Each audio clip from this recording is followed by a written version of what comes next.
Hello and welcome back to Midlife Crisis. I'm Cheryl. Last week we spoke about what rock you should be standing on to keep yourself balanced and happy. This week I'd like to talk to you about how to look and feel 10 years younger than you actually are. And it's very interesting because most of us want to believe that we look a lot younger than we are. But what I want to talk to you about today is what you can actually do to help the aging process. For me, I'm a gregarious person. That's my personality. I like laughing. I smile a lot, and I'm just a happy person inside. And that has actually hurt me over the years on jobs, in my professional life, and my personal life. In midlife, we have a lot of experiences, and women somehow seem to take a harder hit there. But the key is to be able to respond to these experiences in a positive way. It is not easy. No one said it is. But what is important is that you don't let it take you over. And I have seen instances where this thing has actually changed the personality of an individual because, when you have the constant stress and, people are just not doing what they're supposed to do in your mind, you start to do those self-talks, and then next thing you know, anger comes alive.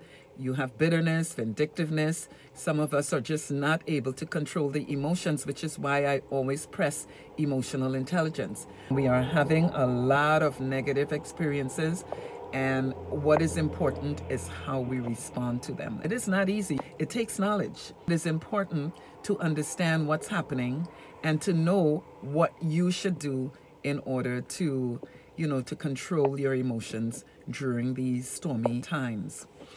Now, when we think about working out, we think about doing it to stay in shape. But working out does a whole lot more than that. It helps with what we call endorphins. That is our natural feel-good mechanism. So when you work out, it releases endorphins and it makes you feel good. So it's important to try to get some form of exercise in your regime. I swim. Maybe you might like to do some walking or running. Anything that will get your heart rate up will do. So try to get some kind of exercising program in your lifestyle. But again, work to just do things that would help you to feel good.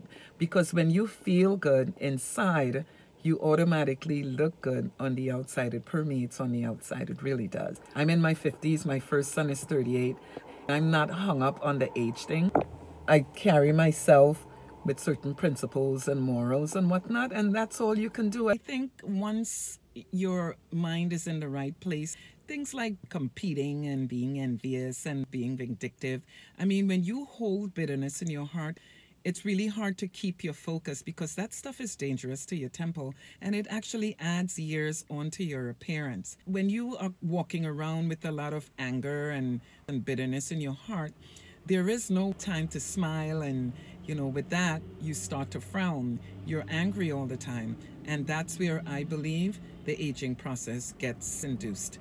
So this is why we talk about emotional intelligence a lot, to work to build that, because then you can control your emotions, you can be conscious of your emotions, and then when these little voices, negative voices, come into your head, you know to slap it down and to replace it with a good thought. We are all having our experiences, negative ones. God knows that I am dealing with my share.